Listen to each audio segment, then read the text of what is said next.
কিন্তু আমার বধূ কেন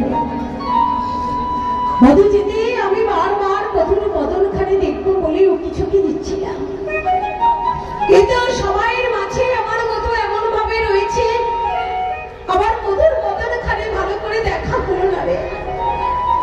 তুই তো জানিস ললিতা সচিতা ললিতা বিশাখা চম্পকলতিকা ইন্দুলেখা সবাইকে ডেকে বধূর জন্য আক্ষেপ করছে সবাই কাছে, আর বারবার ডেকে ডেকে বলছে, বারবার ডেকে ডেকে বলছি বধূরে এমন সুযোগ কি আবার কোনোদিন হবে?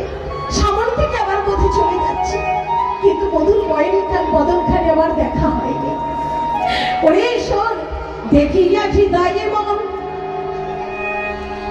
বাসনা জাগিল, দেখিয়া হৃদয়ে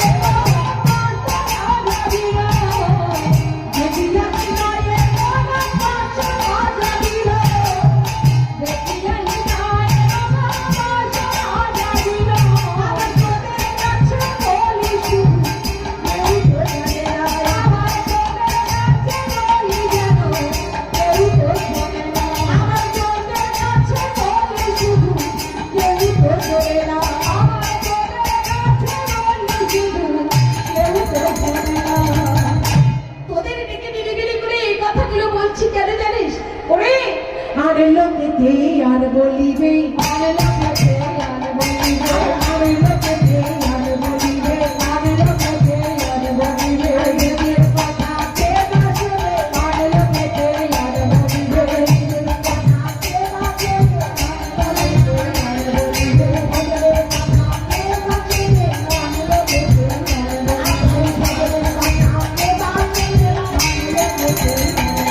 আর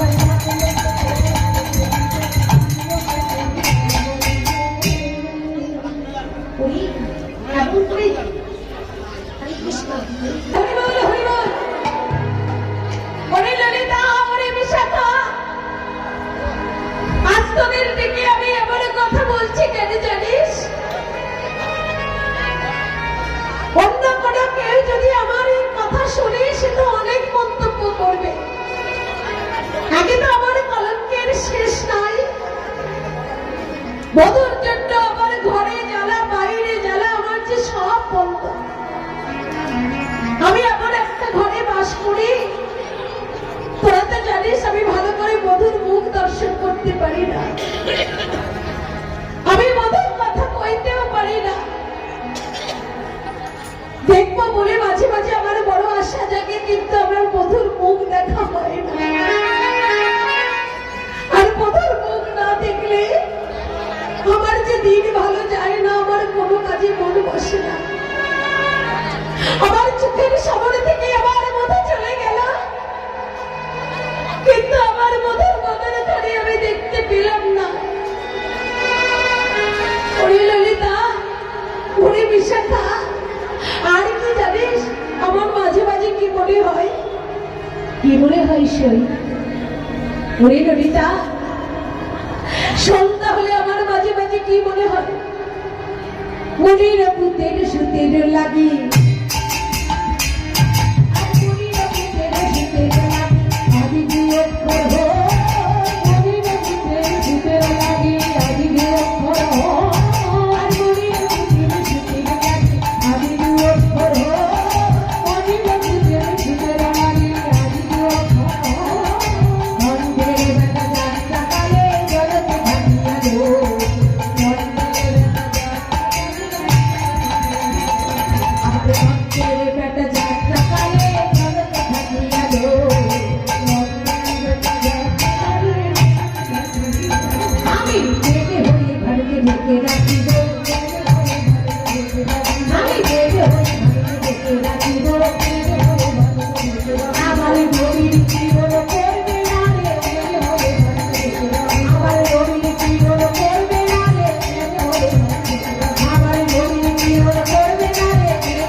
এই শুনি, এমন একটা ঘরে আমি বাস করি যেখানে গোবিন্দের কথা বলা যে আমার মানা।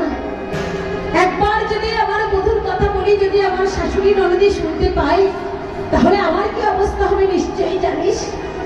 তাই তো আমি সরল ভাবে সরল কথা বলতে পারি না, আমার একটু ভোর ব্যাস দিয়ে কথা বলতে হয়।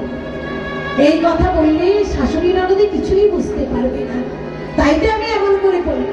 মুনিরও পুতেরও সুতেরও লাগে, মুনির পুতকে মুনিকে ক্ষমা মন দিয়ে শুনবেন। মুনি হলেন বিশ্বস্তমা মুনি, আর মুনির পুত অর্থাৎ মুনির পুত্রকে রাবণ, বিশ্বস্তমা মুনির পুত্র রাবণ।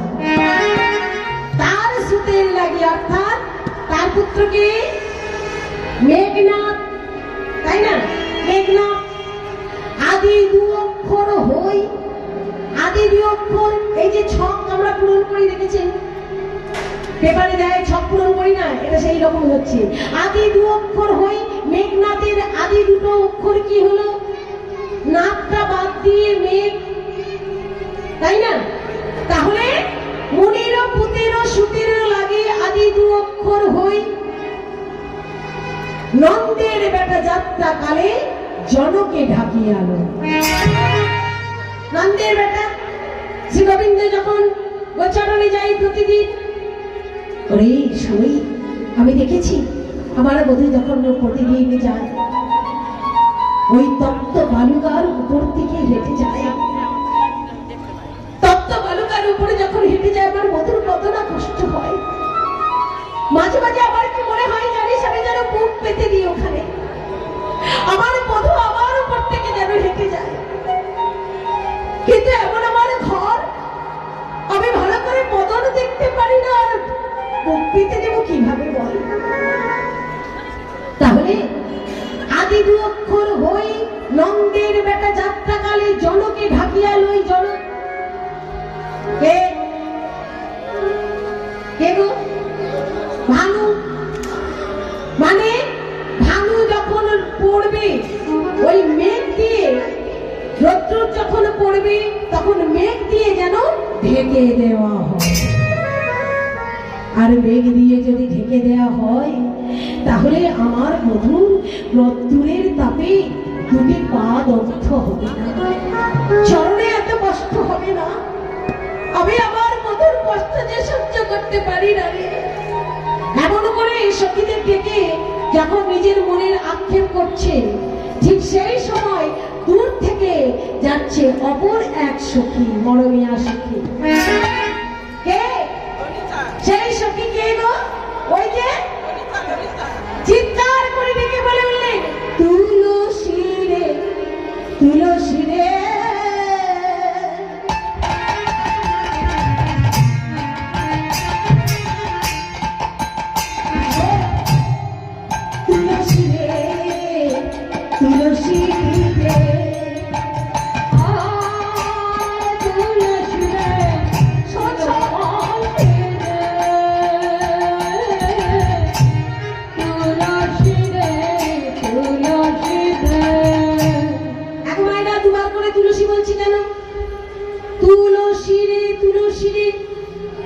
তুলসীরে ডাকছে, আর তুলসীকে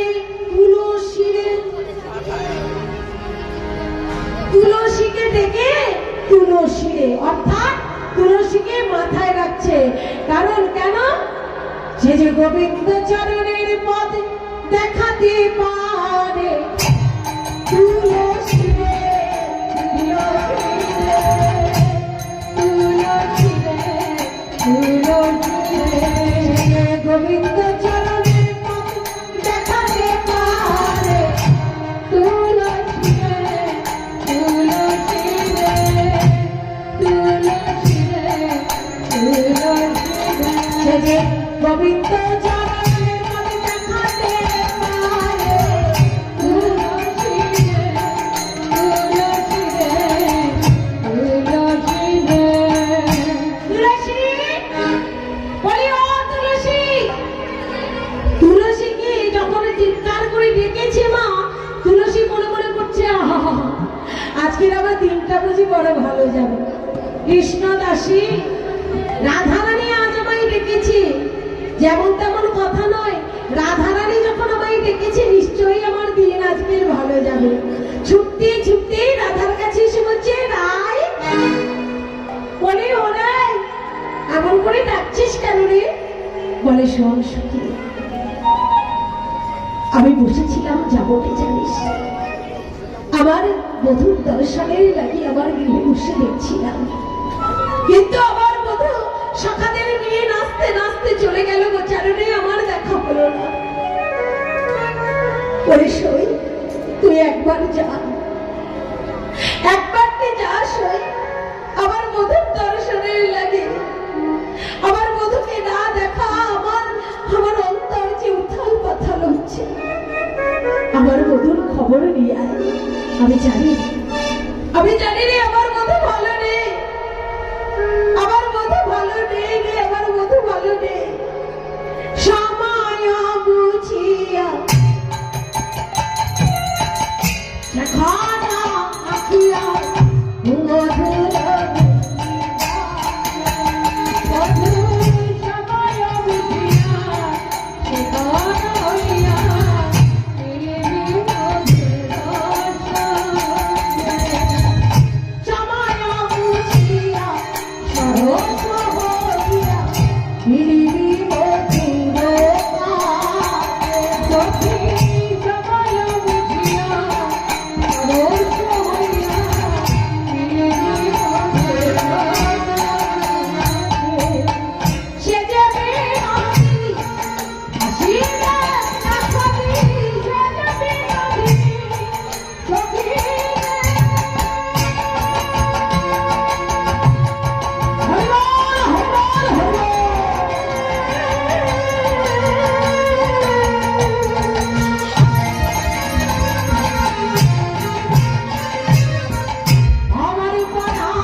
আমার মনে হয় আমার বধূ ভালো নাই রে, তোরা তুই যা আমার বধূর সন্ধান নিয়ে আয়। যখন এমন করে বলেছে, তুলসী বলছে, ওরে আমি দিলে হবে কি? বলে, হ্যাঁ হ্যাঁ, এই নিয়ে যা তাম্বুল আর বেরি সুতার মালা একটা তৈরি করে দিয়েছি, মানে এই মালাটা তুই আমার বধূর গলায় পরিয়ে দিবি আমার হয়ে। বলে, আমি শুধু মালাটা পরিয়ে দিব না, মালাটা পরিয়ে দিয়ে আবার আমি খুলে নিয়ে আসবো। বলে, কেন? বলে, মনে নেই সেই যে একদিন মালাটা আমি দিয়ে এসেছিলাম, আর সেই দিয়েছিলিস? কবে মনে আছে? যেদিন গোবিন্দ আমার চন্দ্রামণির ঘরে ধরা দিলেন, একদিন তুলসীকে ডেকে একটা মালা হাতে দিয়ে বলেছিল, তুলসী যাও, তুলসী জানে যা, গিয়ে আমার বধূর কাছে গিয়ে বলবি আজ নিশীথে আমি বধূর সঙ্গে মিলন করব, আমার বধূর সঙ্গে আমি মিলব। কিন্তু আমার সেই বেনি সুতার মালা তুই আমার বধূকে দেখিয়ে রেখে এসেছিলিস, দিসনি। বলে না রে না, তুই সেদিন আমার বিশ্বাস করিস। আমি দিয়েছিলাম তোর বধূকে, কিন্তু তোর বধূ সেটাকে নেবার আগে একটা কাক মুখে করে তুলে নিয়ে চলে যাচ্ছে। আর কাকটা গলায় পরিয়ে